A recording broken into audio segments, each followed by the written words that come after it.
অনেকটা লেট করেছিল, আধ ঘন্টার মতন লেট ছিল ট্রেনটা, তাই জন্য এতটা লেট হয়ে গেল। এখন বাজে 4:30, ওই 4:30, হ্যাঁ 4:30 নাগাদ নামালো এখন। তো ব্যাক করলাম। তো আপাতত সব কিছু দেখানো হবে ভিডিওতে, তো তোমরা ভিডিওটা দেখো সম্পূর্ণ, এবং ভিডিওতে সমস্তটা বিস্তারিত বলে দেওয়া হবে কেমন করে কী করলাম না করলাম, ঠিক আছে। এবং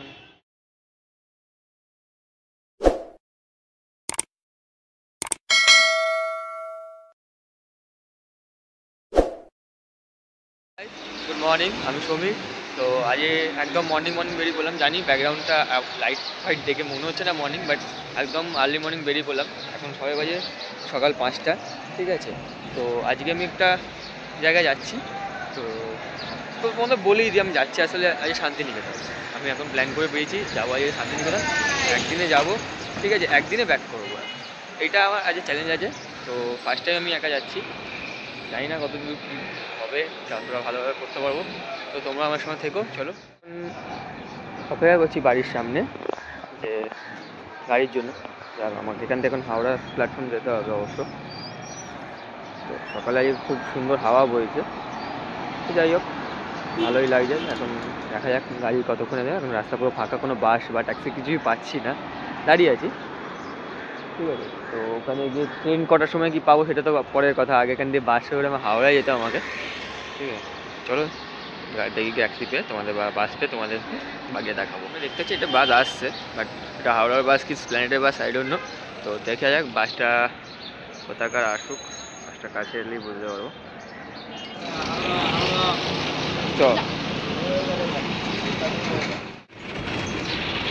তো বাসে উঠে পড়লাম হাওড়া স্টেশনের উদ্দেশ্যে।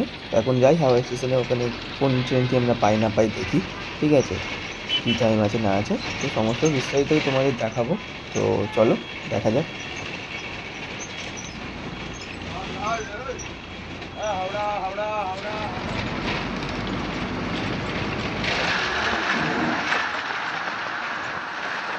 তো হাওড়া স্টেশনে নেমে সাউবাই দিয়ে নিচে এসে দেখি টিকিট কাউন্টার, এখানে বিশাল ভিড় সকালবেলায়। এটা জেনারেল টিকিটের লাইন, অবভিয়াসলি আমি কোনো রকম রিজার্ভেশন করে যাচ্ছি না, তাই এত লাইন দেখে আমার ভয় লাগবে। তো এই জেনারেল টিকিট আমার জানাতে হবে, ঠিক আছে। তো আমরা এখন হাওড়া প্ল্যাটফর্মে চলে এসেছি। তো প্রচণ্ড ভিড় ছিল টিকিট কাউন্টারে, তো টিকিট কাটতে কাটতে অনেক টাইম লাগলো, তাই জন্য ওখানে এবার ব্লগ কন্টিনিউ করা যায়নি। আসলে এতটাই পরিমাণে ভিড় ছিল সকালবেলায়, ঠিক আছে। তো আমরা এখন এসে গেছি। তো গণদেবতায় আমরা টিকিট নিয়েছি, 6:05 ট্রেন আছে আমাদের। তো তার অপোজিট ঠিক প্ল্যাটফর্মে আমাদের দিয়েছে, বন্দে ভারত। তো আমাদের 6 নম্বর প্ল্যাটফর্মের গাড়ি, তো বন্দে ভারত দাঁড়িয়ে আছে 7 নম্বরে, ঠিক আছে। তোমরা দেখতে আপনি বন্দে ভারত দেখতে পাচ্ছ। তো অবভিয়াসলি এটা আমাদের ট্রেন না, আমাদের এদিকে আসবে গণদেবতা, ঠিক আছে। জেনারেল টিকিট কাটা হয়েছে, দাঁড়িয়ে ট্রেন ঢোকেনি প্ল্যাটফর্মে, 6 নম্বর প্ল্যাটফর্মে দাঁড়িয়ে আছে, আমার ট্রেন ঢোকেনি প্ল্যাটফর্মে।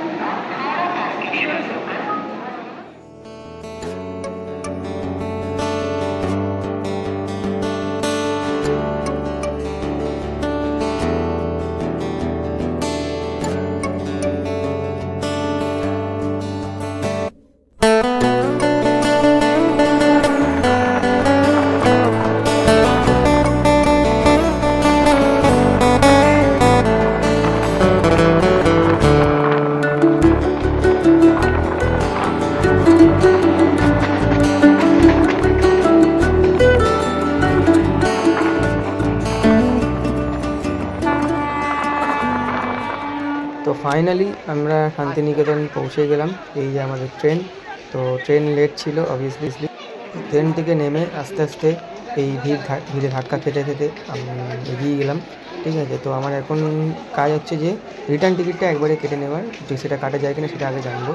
তো বাইরে বেরিয়ে ঠিক প্ল্যাটফর্মের অপোজিটে একটি রেল মিউজিয়াম আছে, যেটার নাম হচ্ছে গীতাঞ্জলি মিউজিয়াম। তো সামনে তোমরা দেখতেই পাচ্ছ। তো অবভিয়াসলি এলে এটাও ঘুরে দেখতে পারো টাইম হাতে থাকলে, ঠিক আছে। তো আমরাও ওটা যাবো কিনা যাবো না এখন ঠিক করিনি।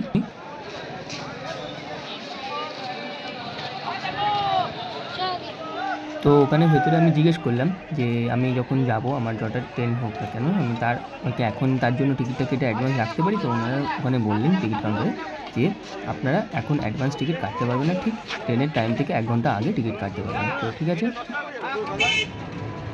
তো প্ল্যাটফর্ম থেকে কাকাকে বললাম যে আমরা এখানে কয়েকটা স্পট ঘুরবো, তো ওনাকে বললাম, তো উনি এখন আমাদের নিয়ে যাচ্ছে। ফার্স্ট স্পট হচ্ছে সুরুল রাজবাড়ি। তো সুরুল রাজবাড়ি চলো আমার সঙ্গে দেখতে।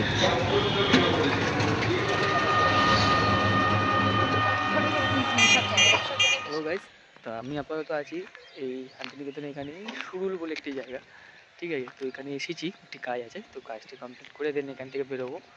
তো এইখানকার অ্যাটমসফিয়ারটা দেখে খুবই ভালো লাগছে। দেখো এই গ্রাম্য পরিবেশ, অসাধারণ ব্যাপার স্যাপার, অসাধারণ ওয়েদার। আর ভাবিনি যে ঠান্ডা ঠান্ডা লাগবে, বাট এখানে এসে ঠান্ডা লাগছে। টি শার্ট পরে চলে এসেছিলাম আসলে। যাই হোক, প্রথমবার আসা শান্তিনিকেতনে, ঠিক আছে। এই সমস্ত জায়গাগুলো আমার কাছে একদমই নতুন, তো আমার অতটা কোনো আইডিয়া নেই, বাট যতটা পারবো তোমাদেরকে জানাবো কেমনি করে কী করতে আসতে হবে না হবে, ঠিক আছে। সুন্দর জায়গা।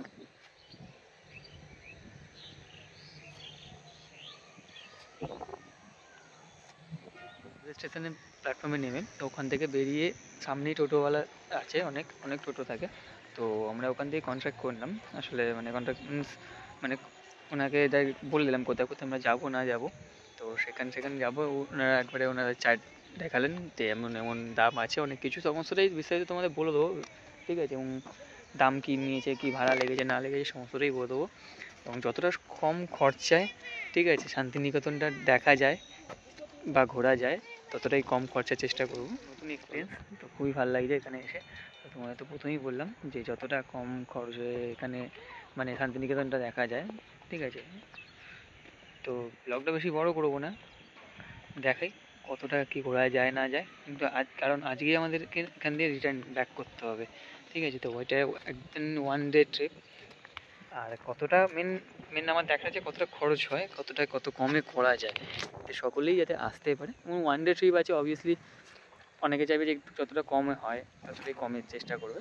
তো আমিও দেখি কতটা কমে করা যায়, এবং সম্পূর্ণটাই তোমাদের গাইড করে দেবো যে কেমনভাবে খরচ করবে এবং কেমনভাবে আসবে, যাতে তোমাদের খরচটাও কম হয় এবং ভালোভাবে যাতে ভ্রমণ করতে পারো সমস্তটাই, ঠিক আছে।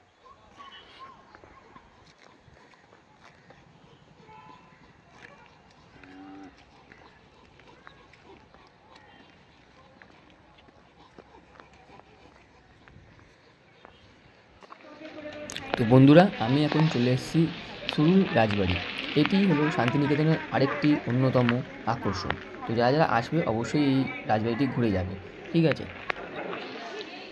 তো এই রাজবাড়িটি সরকার বাড়ি নামেও পরিচিত, কিন্তু এটি সুরুল গ্রামে যেহেতু প্রতিষ্ঠিত হয়েছে, তৈরি করা হয়েছে, যার জন্য এটাকে সুরুল রাজবাড়ি নামেও বলা হয় প্রচলিতভাবে এখানে।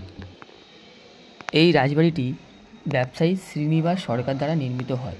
এই বাড়িটির বয়স প্রায় 290 বছরেরও বেশি।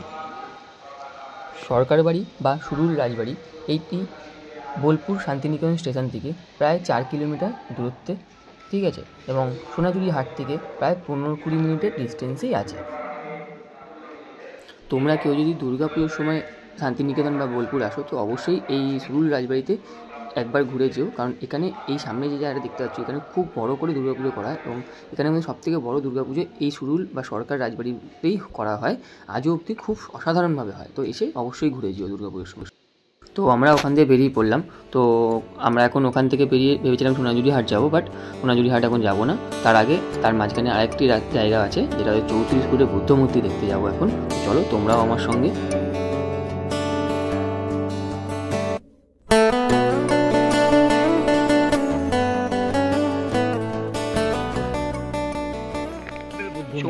ফুটের বুদ্ধ মূর্তি এটা।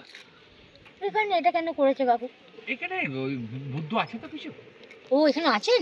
তো ওখান থেকে বেরিয়ে সোজাসুজি চলে এলাম এখানে সোনাঝুরি হাটে, ঠিক আছে। এখানে দেখতেই পাচ্ছ হাট বসে গেছে, ঠিক আছে। এখন আপাতত এখানে ঘুরবো, সম্পূর্ণ হাটটাই তোমাদের দেখাবো। খুব সুন্দর সুন্দর এখানে জিনিসপত্র বিক্রি হচ্ছে। আমার প্রথমবার আসা সোনাঝুরি হাটেও, তো আমিও দেখবো কেমন লাগে না লাগে। তো সম্পূর্ণ তোমাদেরও দেখাবো, দেখতে থাকো।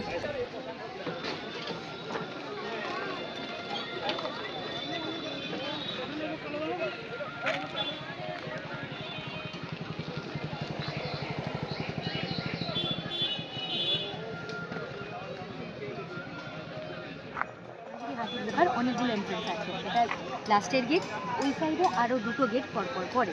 এবার এখান দিয়ে স্টার্ট হচ্ছে, ওই দিক থেকে চারিদিক থেকে স্টার্ট হয়। আমরা পেছনের গেট দিয়ে ঢুকেছি, এখন অনেকটা আছে অনেকটা, এবার দেখো ডিসকভার করো।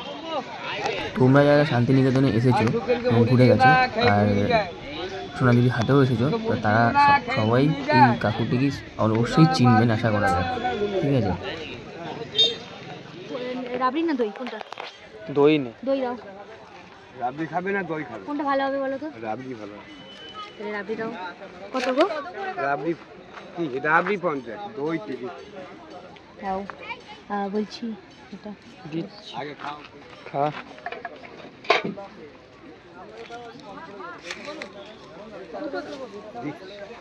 খুব সুন্দর, কেমন খেতে? আগে খাও মা, এটা 10 দিন ফ্রি খেতে হবে। খুবই সুন্দর খেতে, আলো না আনি মিষ্টিটা একদম পারফেক্ট, খুব সুন্দর, ভালো লাগলো।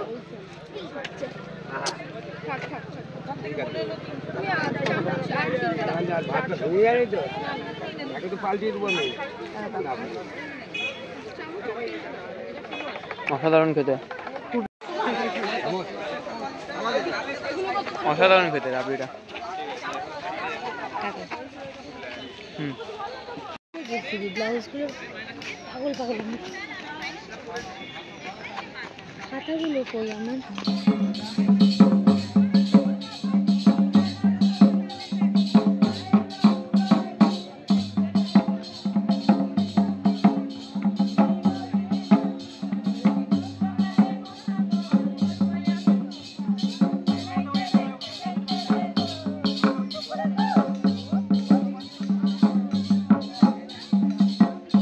আমি এখন এসেছি শালবনি। ঠিক আছে, তো এখানে দেখতেই পাচ্ছ খুব সুন্দর ভিউ। শুটিংয়ের জন্য অবভিয়াসলি সুন্দর একটা লোকেশন, অসাধারণ একটা ভিউ এখানকার। তো আমার এই একদিন শান্তিনিকেতন ভ্রমণ করতে কত কি খরচ হলো তো তোমরা ডিসপ্লেতে দেখতেই পাচ্ছ ভিডিওর মধ্যে। তো যদি বুঝতে না পারো কোনো কারণে তো আমাকে অবভিয়াসলি কমেন্টে জিজ্ঞেস করো, আমি নিশ্চয়ই রিপ্লাই করব। আর কোন ট্রেনে গেছি এবং কোন ট্রেনে ব্যাক করছি সমস্তটাই আমি ডিসপ্লের মধ্যে শো করে দিচ্ছি, তো তোমরা দেখে নিও। এবং যদি কেউ বুঝতে না পারো অবশ্যই বলছি আমায় কমেন্ট করে জানিও, আমি নিশ্চয়ই তোমাদের সেই কমেন্টের মাধ্যমে রিপ্লাই করব। তো আমরা যতটা পারলাম ওই অল্প সময়ের মধ্যে ঘোরার চেষ্টা করলাম। ঠিক আছে, তো যতটা পেরেছি তোমাদের ভিডিওর মাধ্যমে দেখানোর চেষ্টা করেছি। তো এখন আমি চলে এসেছি শান্তিনিকেতন স্টেশনে। তো আমাদের ট্রেন আছে 1:05 শান্তিনিকেতন এক্সপ্রেস। ঠিক আছে, তো এখন ট্রেন তো এসে গেছে, বাট কখন ছাড়বে কোনো এখনো জানা নেই। তো ফাইনালি ট্রেন ছাড়লো, বাট 8 ঘন্টা লেটে। তো এখন কটার সময় আমাদের হাওড়ায় পৌঁছায় এটাও দেখার আছে। 8 ঘন্টা লেটে ছেড়েছে, এখন কটার সময় হাওড়ায় পৌঁছাবো সেটাও এখন দেখার আছে। চলো সমস্তটাই দেখাবো, শুরু থেকে শেষ অবধি পুরোটাই ভিডিওতে তোমাদের দেখাবো। ঠিক আছে, চলো। তো আমি এই ট্রেনটাতেই উঠলাম কেন, 1:05 ট্রেনটাতেই, কারণ এই ট্রেনটাই একমাত্র জেনারেল বগি পরিমাণ বেশি আছে, যার জন্য এখানে সিট পাওয়ার চান্সেসটা বেশি। তাই আমি একমাত্র এই কারণেই ট্রেনটাতে তাড়াতাড়ি উঠলাম।